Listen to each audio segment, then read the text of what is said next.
Welcome to the Slop Farm. Enjoy the video. You start by making the phone the internet source. Turn on mobile data and verify strong signal. Next, open settings and enable hotspot or USB tethering depending on your cable or Wi-Fi plan.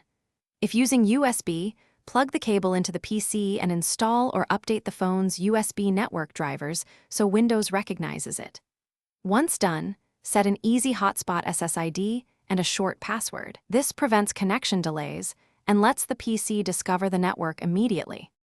With the phone broadcasting or connected by cable, go to your PC's network menu and select the hotspot or new Ethernet/tether adapter.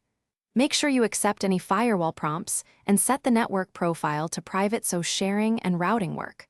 Open network settings to confirm the adapter uses DHCP. Obtain IP and DNS automatically.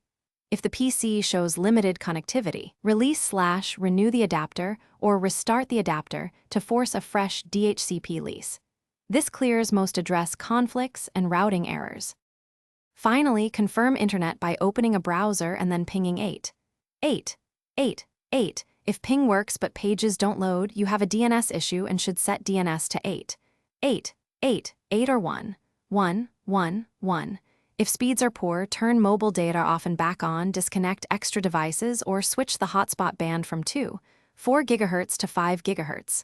One key troubleshooting tip: if nothing connects, restart both phone and PC, and verify the phone's APN.